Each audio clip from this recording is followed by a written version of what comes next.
બનાસકાંઠા જિલ્લામાં કાંકરેજ તાલુકાના કંબોઈ દુદાસણ રોડ પર અજાણ્યા વાહન ચાલકે રાહદારીને ટક્કર મારી અહેવાલભાઈ રામજીભાઈ ચામુંડા સો મિલના માલિક ગામ દુદાસણ કાંતિભાઈ વિશાભાઈ જે ગઈ રાતે સુમારે 11 વાગે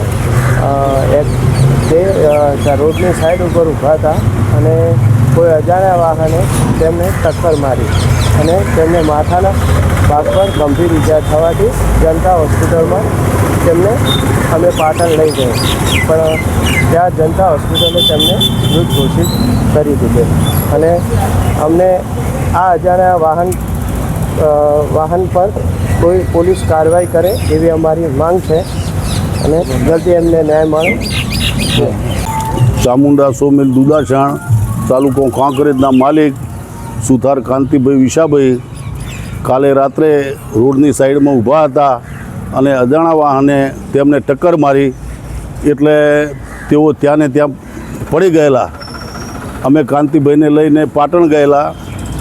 પાટણ ગયા, પણ પાટણ ત્યાં જનતા હોસ્પિટલે ડૉક્ટરે અમને મૃત ઘોષિત કરેલા, જેથી આજરોજ અમે અહીં શિવરી પોલીસ સ્ટેશને આવ્યા છે અને ફરિયાદની અને પીએમની કાર્યવાહી કરવામાં અમે શિવરી અત્યારે આવ્યા છીએ. દુદાસણ તાલુકો કાંકરેજ.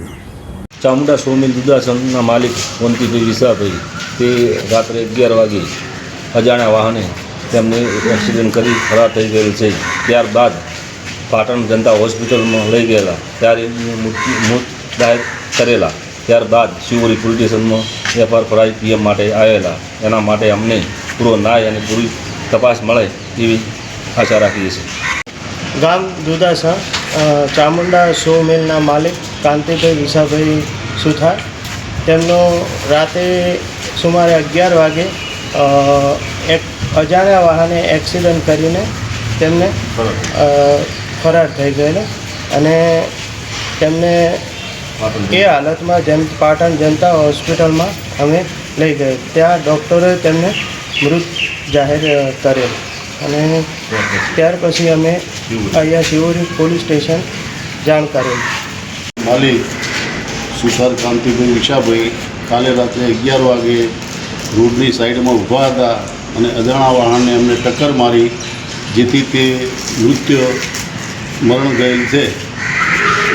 કાલે રાત્રે 11 વાગે જ્યારે ટક્કર મારી પછી એમને જનતા હોસ્પિટલ પાટણ દવાખાને લઈ ગયા અને ડૉક્ટરે એમને મૃત જાહેર કર્યા.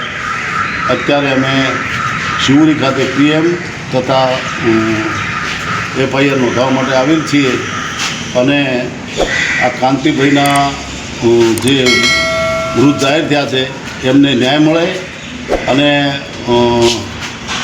તેમને પૂરતી તપાસ થાય તેવી અમારી માગણી છે.